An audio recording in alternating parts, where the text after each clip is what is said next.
सुनेत्रा पवार यांच्या जागी पार्थ पवार राज्यसभेवर जातील हे जवळपास निश्चित असल्याचं सांगण्यात येत आहे। पण पार्थ पवारांच्या दिल्ली जाण्याच्या रस्त्यात पुण्याचं मुंढवा प्रकरण आडवं येणार की काय असा प्रश्न आहे। कारण पार्थ पवारांच्या मुंढवा जमीन घोटाळ्याचा प्रश्न अंजली दमानिया यांनी पुन्हा एकदा आक्रमकपणे लावून धरलाय। पार्थ पवारांना खरगे समितीनं क्लीन चिट दिल्याची चर्चा सुरू झाली आणि दमानिया पुन्हा एकदा सक्रिय झाल्या। अजित पवार गेल्याचं अतिशय दुःख आहे, पण कोणत्याही परिस्थितीत पार्थ पवारांना यातून बाहेर पडू देणार नाही असा इशाराच दमानियांनी दिलाय। पार्थ पवारांचा राज्यसभेवर जाण्याचा मार्ग मोकळा। मुंढवा जमीन घोटाळ्यात पार्थ पवारांना क्लीन चिट।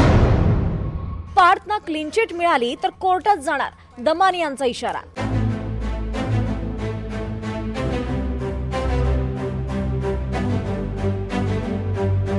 अजित पवार गेल्यानंतर सुनेत्रा पवार उपमुख्यमंत्री झाल्या आणि सुनेत्रा पवार यांच्या राज्यसभेतल्या जागेवर पार्थ पवार जाणार हे जवळपास निश्चित आहे। मात्र त्यामध्ये सगळ्यात महत्त्वाचा मुद्दा म्हणजे पार्थ पवारांचं मुंढवा जमीन घोटाळ्यात असलेलं नाव।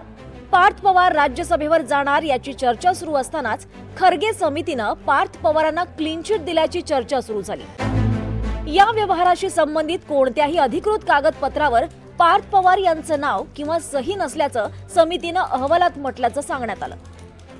जमीन व्यवहारात प्रत्यक्ष सहभागी असलेले अमेडिया कंपनीचे संचालक दिग्विजय पाटील, जमीन विकणाऱ्या शीतल तेजवानी आणि संबंधित नोंदणी अधिकाऱ्यांना दोषी ठरवण्यात आलाय।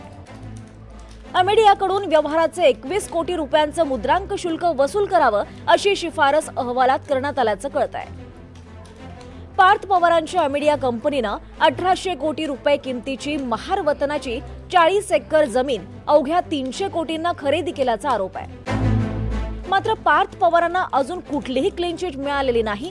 खरगे समितीनं सरकारकडे अहवाल सोपवलेला नाही असं महसूल मंत्री बावनकुळेंनी स्पष्ट केलंय। अजूनही कुठलाही रिपोर्ट सरकारकडे आला नाही। उलट 8 दिवसाची मुदतवाढ समितीने मागितली आहे, ती आज मी देणार आहे। कारण या समितीने जिल्हा परिषदेच्या निवडणुका विचारात घेता आणि त्यांच्याकडे जे काही 9 तारखेपर्यंत निकाल आहे, या निकालाची पार्श्वभूमी आणि ते काही मनुष्यबळ वगैरे विचारात घेता 8 दिवसाची मुदतवाढ या समितीला आम्ही देणार आहोत। आतापर्यंत अहवालच नाही, अहवाल सरकारकडे आलाच नाही। त्यामुळे कशा बातम्या येतात, कसं लोकांना कन्फ्युज करतात। पार्थ पवारांना क्लीन चिट दिल्याची चर्चा सुरू झाल्यानं विरोधकांनी सरकारवर निशाणा साधलाय। याला बेनामी काम करणं म्हणतात। कायदेशीर भाषेमध्ये याला बेनामी व्यवहार म्हणतात, कायदेशीर भाषेमध्ये। पण अर्थात आता सरकार त्यांचं आहे, मुख्यमंत्री त्यांचे आहेत, त्यांचा पक्ष स्वतः देवेंद्र फडणवीस चालवत आहेत। अशा वेळेला महाराष्ट्राची जनता काय करू शकते? काही नाही करू शकत। मुंढवा जमीन घोटाळ्याप्रकरणी अंजली दमानिया यांनी सुरुवातीपासूनच आक्रमक भूमिका घेतली होती। आता सुद्धा दमानिया म्हणतायत पार्थ पवारांना क्लीन चिट दिली तर कोर्टात जाणार नाही। मला असं वाटतं की या सगळ्या गोष्टींना अतिशय संवेदनशील आहेत आणि ह्याच्यात जो मृत्यू झाला, आता जे अजित पवार गेले त्यांच्या विरुद्ध माझ्या एवढं तर महाराष्ट्रात कोणीच लढलं नसेल। 15 वर्ष मी त्यांच्या विरुद्ध लढले, पण ज्यावेळी त्यांचा मृत्यू झाला प्रचंड हळहळ आपल्या सगळ्यांच्या मनात झाली। मला प्रचंड दुःख झालं होतं। 2 दिवस सुचत नव्हतं की हे काय झालं, कसं झालं।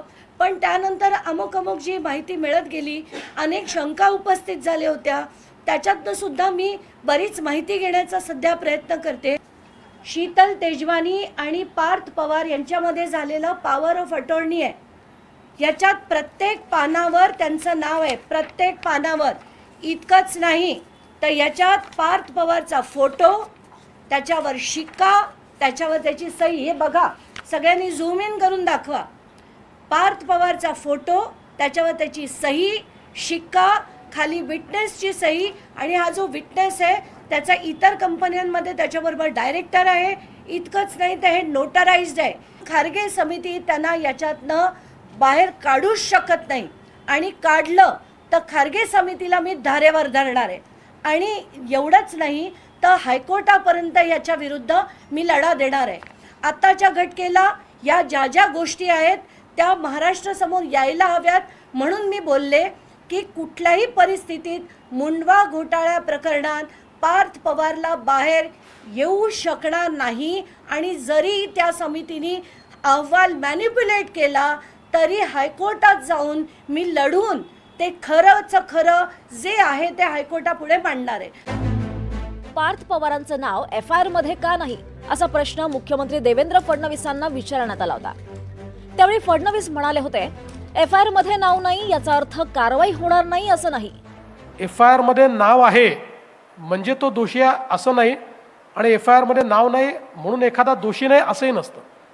FIR होताना कसा FIR होतो, तर त्या ठिकाणी यांनी विकली म्हणजे सरकारची जागा विकणाऱ्यावर FIR झाला, घेणारे जे होते त्याचा सिग्नेटरी कोण आहे त्या सिग्नेटरीवर झाला, आणि जे अधिकाऱ्यांनी मदत केली त्यांच्यावर झाला.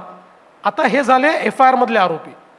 आता ज्यावेळेस त्याची चौकशी होते त्या चौकशीमध्ये अजून कोण कोण दोषी आहेत हा दोषारोप त्याचा फायनल होतो, आणि मग दोषारोप पत्र जे जातं ते खरं कोण आरोपी आणि कोण नाही हे ठरवतं. FIR आरोपी ठरवत नाही, दोषारोप पत्र आरोपी ठरवतं.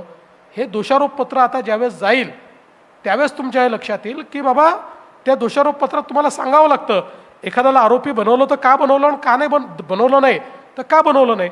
अजून ती चौकशी चाललेली आहे, त्यामुळे याच्यात आम्ही कोणाला वाचवणार नाही आहोत, वाचवण्याचं कारणही नाही आहे. जे दोषी असतील त्यांच्यावर कारवाई होईल. अजित पवारांच्या मृत्यूनंतर बरीच गणितं बदलली आहेत. आता पार्थ पवारांच्या राज्यसभेच्या संभाव्य खासदारकीबद्दल चर्चा सुरू झाली आहे.